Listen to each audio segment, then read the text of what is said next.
असद ओवैसी की कार के डोर पर की गई फायरिंग का मामला, दो लोगों की हुई गिरफ्तारी और इन दोनों की सचिन के अलावा शुभम की हैसियत से शिनाख्त कर ली गई। ये दोनों हमलावर कट्टरपंथी बताए जाते हैं और असद ओवैसी की स्पीचेस से ये दोनों नाराज भी थे। इसी वजह से भी इन दोनों ने इन पर हमला करने का प्लान तैयार किया और ये प्लान पिछले कुछ वक्त से चल रहा था। इतना ही नहीं, ये दोनों हमलावर सचिन और शुभम सदर मजलिस के हर जलसे में रहा करते थे और इनकी स्पीचेस भी सुना करते थे ताकि इन पर हमला करने के लिए मौका मिल सके। मगर उसमें तो सचिन और शुभम नाकाम हुए, जिन्हें 3 फरवरी यानी जुमेरात को इलेक्शन की एक मीटिंग से वापसी के बाद असद ओवैसी पर हमला करने का उत्तर प्रदेश के मेरठ में टोल प्लाजा के करीब रोड पर मौका मिल गया था। और इसके बाद का सीन तो आप सभी लोगों ने सीसीटीवी फुटेज के जरिए देख ही लिया होगा कि सचिन और शुभम ने किस तरह से असद ओवैसी की कार के डोर पर फायरिंग कर दी और यह पिस्तौल कंट्री मेड बताया जाता है। कुछ वक्त पहले ही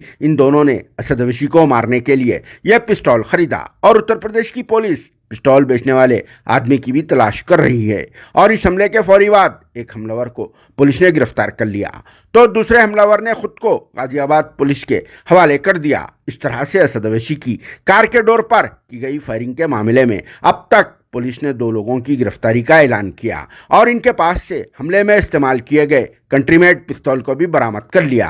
पुलिस का कहना है कि ये दोनों असद ओवैसी के भाषणों को सुनने के बाद ये समझते रहे कि इससे इनकी आस्था को ठेस पहुंच रही है और इसी वजह से इन पर हमला करने का प्लान तैयार किया गया था। लेकिन पुलिस ने अब तक इस बात का खुलासा नहीं किया कि इन दोनों हमलावरों का किस ग्रुप से ताल्लुक है और इस साजिश के पीछे कौन कौन शामिल है और इनका मकसद क्या है, क्योंकि उत्तर प्रदेश में आयन इलेक्शन से कुछ दिन पहले AIMIM के चीफ और एक सिटिंग MP की कार के डोर पर इस तरह से फायरिंग करना कोई मामूली बात नहीं है। खैर, ऊपर वाला सबकी हिफाजत करने वाला है।